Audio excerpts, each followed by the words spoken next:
Welcome, Susan. How are you? Great. How are you today? Excellent, excellent.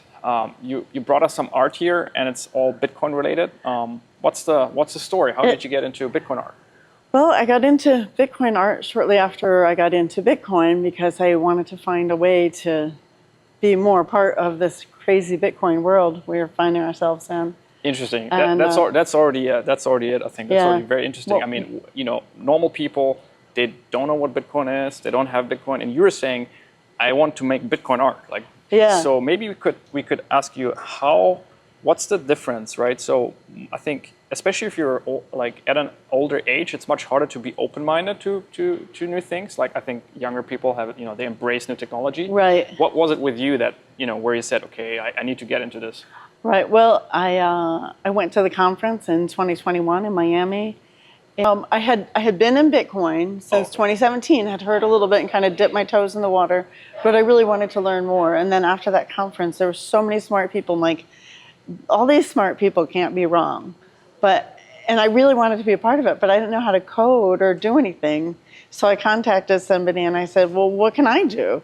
And he said, basically, just do what you love and make it Bitcoin.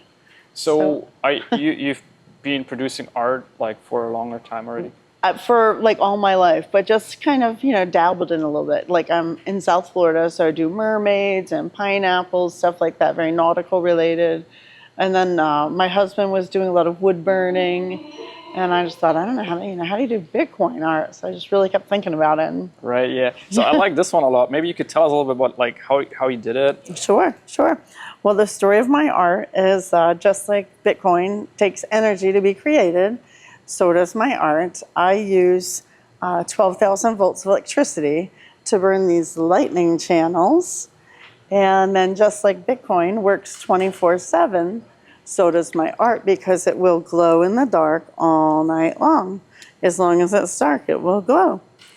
And then you can see Bitcoin is emerging, hard as diamonds. I like the lightning. Yeah. The lightning The guys love that. Yeah, of course. They love the lighting, they love the glowing. Right. Yeah, and it doesn't need any special light, it doesn't need anything special, just like Bitcoin doesn't need anything special. Yeah, I think it's interesting what you said earlier, having influence from, people where you just feel like they really know what they're doing.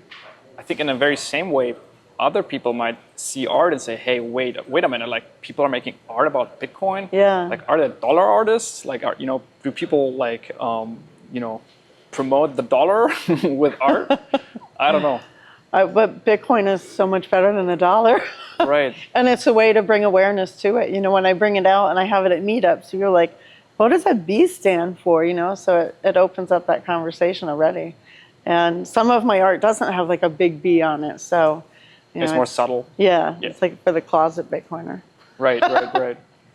And then, so you sell it online, I guess? I sell it online and at the conferences, yeah. All right, okay. So you mentioned that you went to the conference and you already had a little bit of Bitcoin. What was that process like for you? When did you say, I want to get a little bit of Bitcoin? I had heard about Bitcoin in 2013 when it was about $237 and never really went down the rabbit hole at all. And then my daughter actually got sick a few years later, and I ended up being in the hospital with her for a few days with nothing to do. And that's when I started down that rabbit hole. I'm going to really look into this again. And it started too as a get-rich-quick thing, but then it turned into, oh, that's not what this is at all.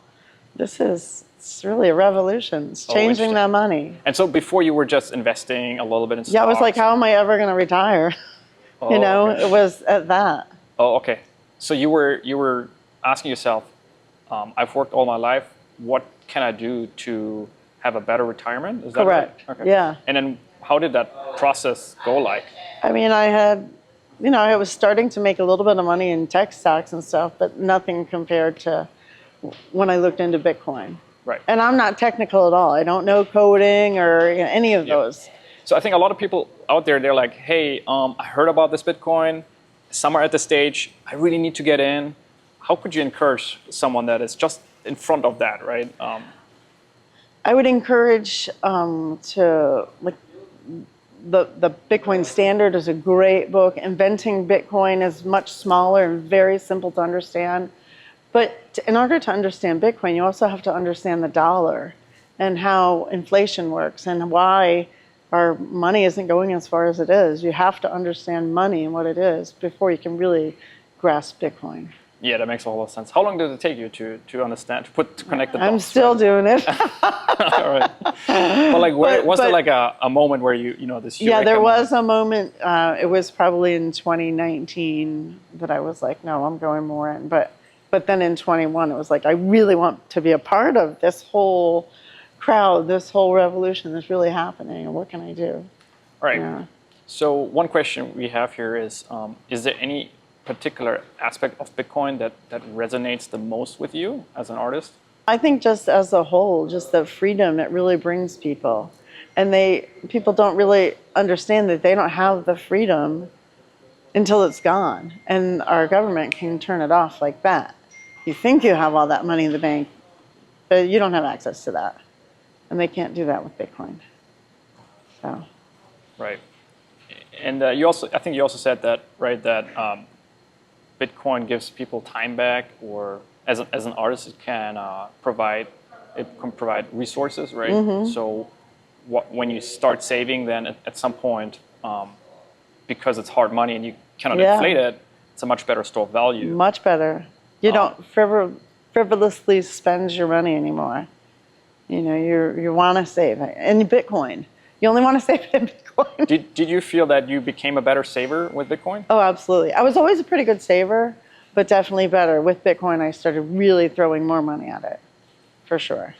Especially that stimulus check. Bam. All right. So we have it on our website, the stimulus check. Yeah. Things like 2015. Oh, actually, Bitcoin just went down, right? Right, right. It'll be it's on sale. And then, do you have any other materials that you work with, or do you have a specific every artist, I guess, has a style, right? Right. No, mostly mine is on the wood, where I burn the lightning channels and make it glow in the dark. I do have some larger ones that are much more detailed and artistic that I'm working on, and one is done. Hopefully, it'll be in the Bitcoin conference in Vegas. Oh yeah. We'll see. Come on, Dennis. Awesome. Well, you could also maybe go to these little farmers markets here. See what they say. Yeah. I think they probably don't understand it. They don't understand it exactly. I would spend, which is not a bad thing. You have to keep explaining, but it does get old. Those people are not going to buy Bitcoin art. Yeah. Although Nostr now, that's another spot I want to look at, because I think everybody on Nostr knows Bitcoin. Yep. So. Definitely. Yeah. And there's also like a growing market for Bitcoin art, because it seems like Bitcoiners like collectibles and art for the same reasons, perhaps, right? That it's rare. Yeah. And I think they appreciate artists in general, Absolutely. maybe more so than people that aren't into Bitcoin.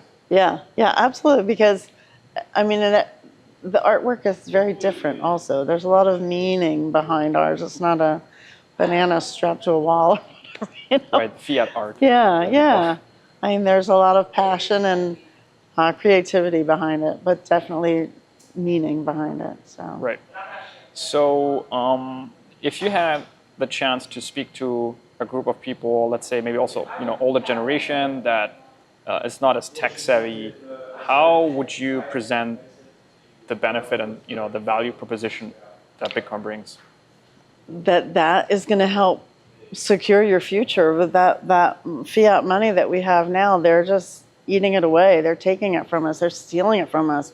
I would say, like, everything you can, I would ape it into Bitcoin.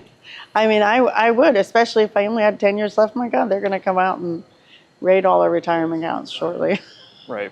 So do you have any dollars that you hold? I do. I do have some. My husband would not allow me otherwise, but not, way. It's actually good now, right? Because price drop. It's good, good to have some dry powder. Exactly. And that's his point all the time.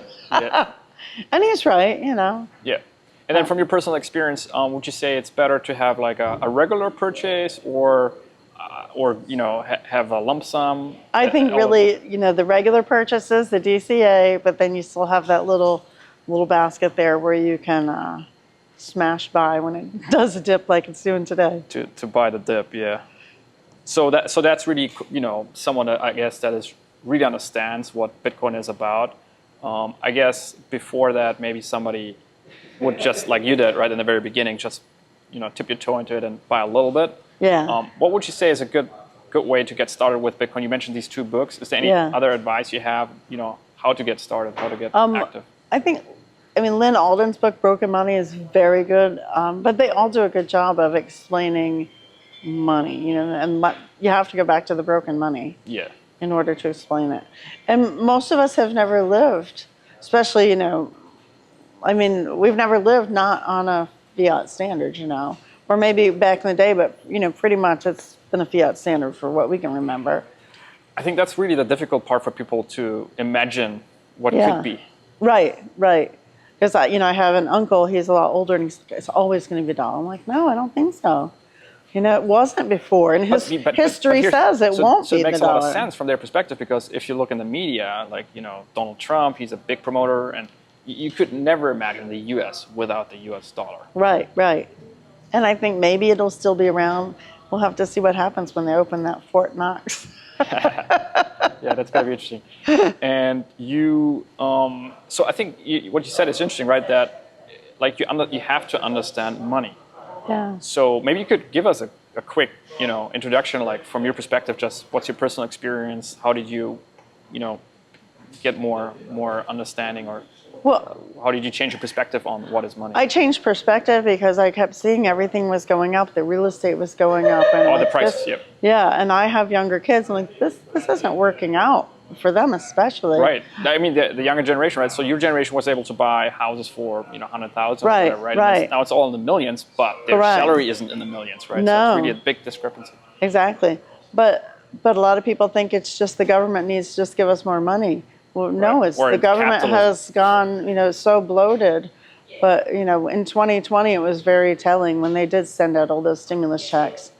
And everybody I worked with, I worked in a hospital, they were all just so happy. And when I was happy, I got mine too, and I bought Bitcoin. But, like, this isn't going to work. The inflation is going to be crazy, and here it is, right? And it's no transitory about it. Right. Because you can't just keep pouring money into the system. And you're not getting paid that much more. Nobody got a 40% raise. Yeah. Yeah, it's really like at any other point in history where, right, the government tries to fix the problems that it created in the first place by basically like, patching it with printing more money, right? So, oh damn, our system is breaking. Like, people don't have money anymore. We have to send them stimulus checks. Like, right, something doesn't work. Yeah, right? Like no.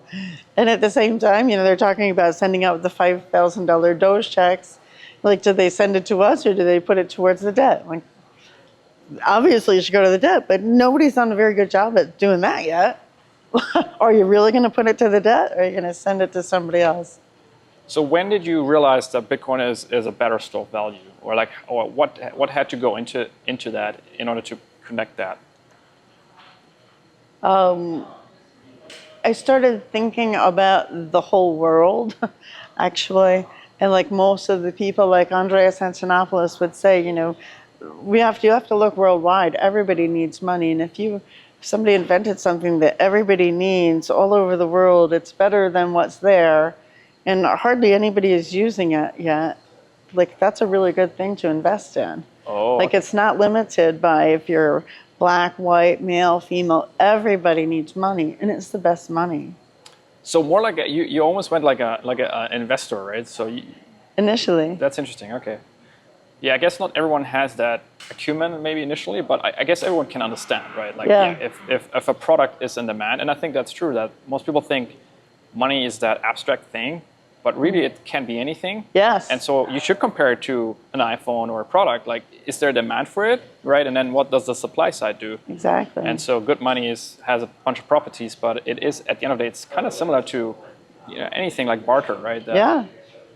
But the more scarce, the better. And Bitcoin is now the only scarce digital asset, right? There are no other scarce digital assets. Do you do any other things aside from Bitcoin art where you know educate people or I just retired from my job, so I that is what I want to do. So I haven't figured out how yet. Do the Bitcoin meetups, but yeah, I would love to go into education. podcast roadshow? Yeah, there you go. Very good. And are you in touch with other Bitcoin artists? Oh yeah, absolutely.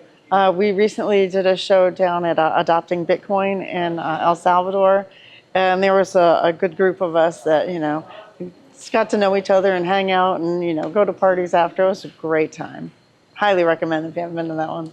And then I think maybe back to how you actually use art to express what you believe Bitcoin stands for. Is there, Bitcoin is decentralized, right? It's scarce, as you say. Is there anything where you can explain us or any relationship in your art with the properties of Bitcoin? Yeah, well, like I said before, like the I mean, I can clearly tell the lightning. The lightning and the lightning channels, because we have the lightning channels, of course, and it does take a lot of energy to burn those, just like right. Bitcoin. So can you explain how that is done? These. Yeah, so these are all on wood, and I literally use 2 prongs and lineman's gloves and no drinking and burning, and we electrocute the wood basically, and then after that's all done, you just scrub it all out. And does that go very fast, like in an instant, or it burns? No, it takes a while. Oh, okay. Yeah, it's kind of, and different woods are different, burn differently. But the softer the wood, the faster it will burn. But no, this probably took a couple hours to burn it. Yeah. Nice. And then obviously the orange color. Yeah, there's your orange Bitcoin. It's my Freedom Money series right after retirement. Yay! And then the diamonds, because it's coming out like the hardest money, emerging off of the art piece. And sometimes I'll have it on the moon. So we're going back and forth a little bit, but between macro and art. But I just get inspired, and as I told you, we haven't prepared a lot of questions. But one other question I just came up with is you said like freedom money, right? So there's the financial freedom aspect, right? Yeah. So let's say you get into Bitcoin early, and you hold it for a period of time. The capital, the appreciation of that asset, right? The capital gain will set you free in terms of material wealth. So, do you think that that's something people can still find in Bitcoin? Yeah, I think you have to believe in it though, and give it a couple of cycles. It's definitely not what's a cycle. People don't know. 4 years. Every 4 years is going to be a cycle. So Bitcoin is definitely not a get rich. And why is it a cycle? Because of the halving every 4 years. What's that? The amount of Bitcoin that is issued to the lottery winner, if you will. Right. It gets cut in half. Yeah. Okay. So. And so you because I think a lot of people have that issue that they're like, oh yeah, like you're rich on Bitcoin because you were lucky, you found it early, or I will not have the same, it won't go up as much. And I think those are justified questions that people have, right? They are, but I think percentage-wise, when you look at how many people in the world still don't have it, that it's going to continue to grow at a really rapid pace, just like the internet did. And you just have to give it time. It's not 3 months or 3 years. It's 8 years. Give it time. Right. 2 cycles. Yep. It needs patience. Yep. Yeah. And you just got to believe in it and study it. It opens up a lot of other worlds. Which artists do you look up to or you find inspiration? Fractal Encrypt is amazing. Some of his work, and Rebel Art, Rebel Money. And Flow, they both they do the Freedom of Art, or Art of Freedom is their podcast, and they both have amazing works, and Fractal's incredible. All right, awesome. And do you have aspirations you want to exhibit somewhere or work on a larger format or something, or different format? I would love to have, I've displayed at the Bitcoin conference, but in the Bazaar area, and this year it's out in Vegas, so I'm not planning to have a booth there, so I'd really just like to have a piece or two in the gallery there. Excuse me.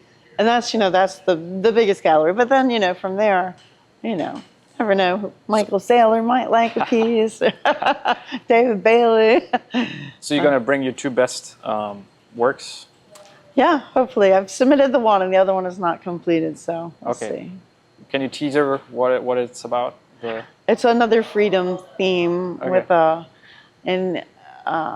bald eagle breaking free from a Federal Reserve Bank. All right, we'll check it out in May in Las Vegas. Yes, I hope. I let you know, mine is very different from all the other artists there. I mean, we're all very different, I think, but Yeah, it's very creative. yeah, thank The you. Bitcoin Thank art you. scene is very creative. Yeah. There's so much going on, and also like the way it just evolves right now. Yeah. Like just 5 years ago, 10 years, there was nothing, right? Right, right. It's really exploding right now. I know, Like when it was like Bitcoin art, how do you do that? there was always some. I mean, in Bitcoin Talk in the earliest days, there was Mm-hmm. some people doing some, funny, like I mean, the wizard, Right, right. like the paint job wizard. Yeah, the thing. frog, But Pepe. now it's on a whole nother level. Like, I mean, Exactly. the amount Yeah. of money people buy art for in Bitcoin Yeah. and then therefore support art, right? Mm-hmm. It's just another level. So it's very interesting. All right. I think we have a very cool introduction to Susan and your work. And is there anything else you'd like to share? Yeah, well, if you're interested in my art, I'm at essenceofbitcoin.com. Awesome. So, Awesome. yeah, because we try to capture the essence of Bitcoin in the artwork. That one is also nice. Nah. Right.